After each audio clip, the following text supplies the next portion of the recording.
Third phase. Welcome back to Third Phase of Moon Radio Live. I'm your host, Dr. J. Andy Elias. Co-hosting with me today is Revolution Radio's own Rome Radio host Joe Kiernan, who's also UFO hunter. And we also have with us the founders of Third Phase of Moon, Blake and Brent Cousins, on the line. This hour, we are going to be speaking to David Dunger, who is also a radio host, an abductee, an author, and much, much more. With that being said, we'd love to introduce David Dunger, all the way from Australia. Are you here with us, David? I sure am. Thanks so much. Thank you, David. You know, let's just jump right into it. You've had some crazy experiences. Can you tell us, I guess, what's the most recent one? What happened? And you were talking off air about this plane. Just lay the little background real quick and then jump right into the most mind-blowing encounter. Okay, let's put it this way. I was on a plane on a short domestic flight of a 1-hour flight, and I think I was coming back. I was coming back from seeing my parents, and I had the window seat. I love the window seat. I have traveled on planes all my life. In fact, when I was, I think, like 8, I had enough flying hours as a passenger. This is the hard part for me to contemplate. It's still difficult. I love watching the ground go by and looking out. And here I am, I look out, and there is literally a silver disc 30 feet across just off the plane's wing. I was seated just behind the wing on the wing side with the window seat looking out, and here it is. Now, it wasn't smooth topped. If anyone knows what this looks like, it's a Datsun 1976 Datsun like 200B hubcap. That's what the top of this thing looks like. But it was definitely metallic and silver, and it was huge. And this was coming towards dusk. It wasn't an anomaly. It was only about, from the plane's wingtip, about another maybe less than 30 feet away from the wingtip, and it was traveling like it was on and connected to us. It was with us traveling. The dusk set come upon us over the last hour, and when I looked out the plane and I saw this, I thought to myself for a minute, hey, look, I can't be the only person seeing this. And I turned to my right-hand side, and there's a young girl, probably 10 years old, and then her mother on the other side of her. And I looked over just to see whether they had been paying attention to it, and they hadn't. The daughter had immediately broken out in spots, red spots from head to tail. Yeah, and her mum was fussing all about her, and she wasn't paying attention. So I thought, well, I'll have a look down the aisle. So I popped my head above the seat line, and no one was about. There was no flight staff. They weren't there. Everyone was seated and just quiet. And why is people should be looking out the window, people. Yeah, to myself, I'm thinking. So I look out, it's still there. I rub my eyes, yeah.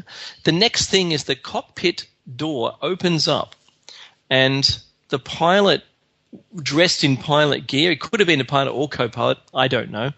And I was, a ways down the plane, and he's clutching, awkwardly stepping, like confused. He didn't look like he knew who he was, and he's clutching the seat tops with white knuckles, holding himself upright. It was absolutely amazing to see this.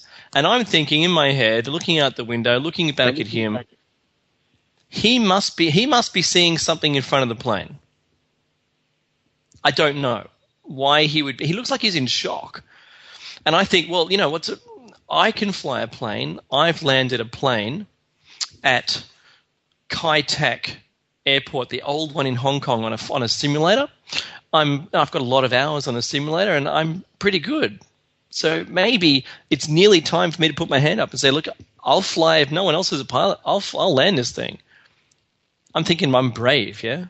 But anyway, his eyes contact me directly. He sort of stands upright and turns around and goes back into the cockpit. Meanwhile, this whole time, I've noticed that we're not moving. Looking down at the ground, we're not moving relative to the ground, not relative to some hills or mountains. And then this thing disappears off the wing. It's gone. And the plane just starts moving again. The next announcement that happens is over the air. There's still no flight stewards or anyone. I don't know where they are or what they're doing, but they're obviously looking out the windows, right? But I can't see them from my position. The next thing that happens is, we get the, ladies and gentlemen, we're experiencing some flight difficulties. We'll be landing an hour late today, blah, blah, blah. And I went, that's weird. It's only an hour flight. How could we be an hour late? And I've done the flight many times. And what was weird was I don't recall that much time having gone by.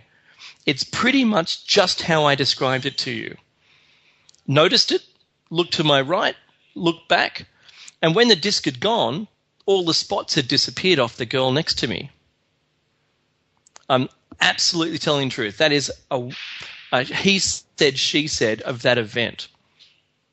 And it's still today, it's fascinating to me because if only the entire plane had lost time, I don't know. Were we in a tractor beam or something? I don't know. I don't know why the pilot would have reacted like he did. But from what I saw out my window, I was prepared for it. I've had a lifetime, John. I've had a lifetime of experiences not dissimilar to this, and it was just another thing that confirms that all of these things are real and they exist, and that there's nothing you can do about it. There have been several of these cases where a pilot will be flying, and all of a sudden they'll seem to have jumped and saved a couple hours of their flight, or still others where they're flying and they know it's a 40-minute flight, but all of a sudden it takes 2 hours. They don't know what caused that delay, and it seems that the entire plane had some sort of incident. Did you speak to anybody on this plane after you guys landed, or do you think possibly everybody was maybe abducted if they had some missing time? What are your thoughts on it? Well, it's a good question because the only discussion with anyone on the flight was immediately after the spots had disappeared from the daughter. I looked around to the mother, who, I swear, did not talk to me the entire time. And I'm a talkative kind of person. I like it. I'm a radio host now. But when I looked over, she looked at me in the eyes, and the only words that she spoke to me were, "Oh, I thought you'd be different." Really? Now, and that's it. Now, have you had obviously you've been taken probably since you were a child, I'm assuming, right? Mm-hmm. Exactly, yes. Do you have these vivid memories of these eyes looking into you, or what can you tell us about the beings that are taking you? Yeah, so from a very young age, from about 4 years old, and they ramped up until I was about 12, and then they disappeared for a number of years until I was about, I don't know, 22, 21, 20, something like that.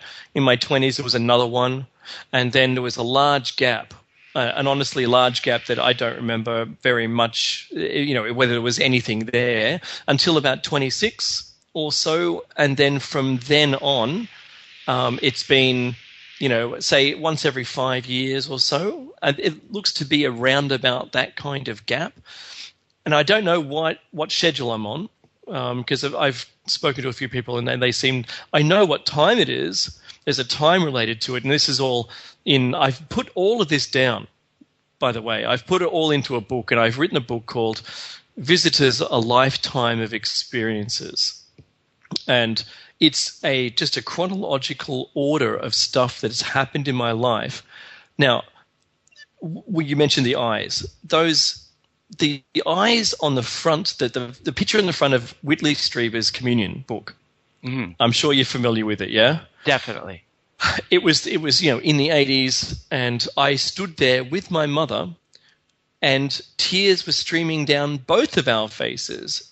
We were motionless and rigid with fear, looking at that face. outside the bookshop when it was first on display on its promotional, release to the public. And I didn't know my mother had tears running down her face until I looked at her, and she didn't know it with me. But it struck us so extraordinarily that, and today, my mother's passed. Yeah, she's passed on, and only in her deathbed did she say, "Watch out for the orange ones, the orange orbs."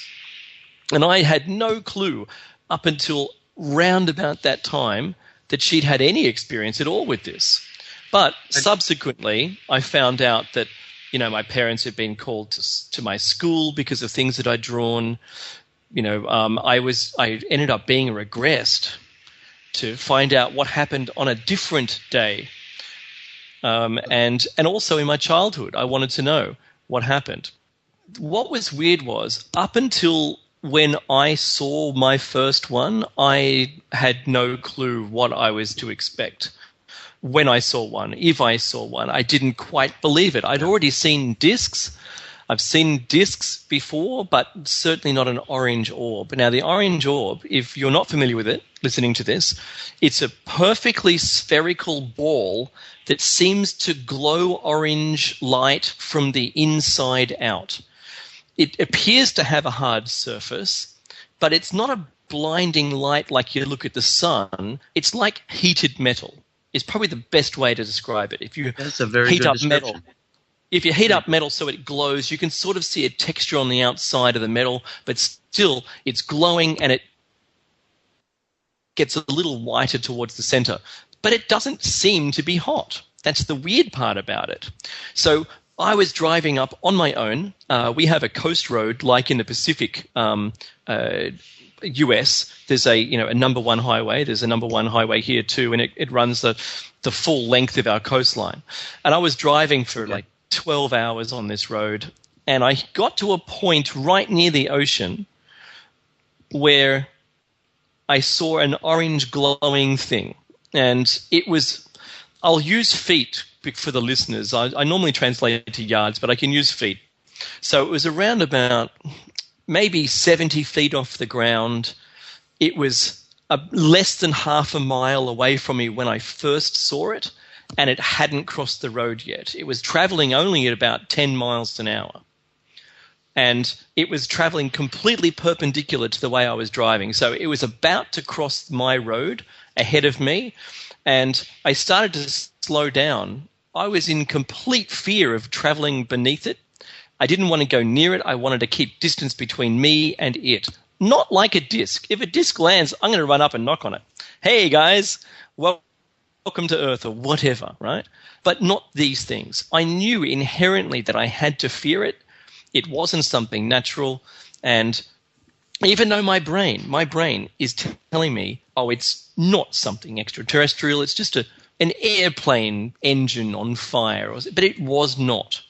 It was traveling around about the speed of an ultralight, but it was about 30 feet across is what I can estimate, maybe 40 feet. But I got so close to it as it traveled over the road, and I've actually done this in Photoshop. I made an image for the cover of my book, which is exactly what I saw. I'm pretty good at this stuff. I don't have any other photos or anything, but I had to make something for my cover, and I actually made what I saw. So including the dash, including the bonnet, the lights, the headlights, the fact that it was this dark on the street, and here's this thing traveling across over in front of me. And it was, because we're really close to the ocean, there was a sub-atmospheric layer, which is only about maybe 50 to 70 feet thick, which was very thick with moisture.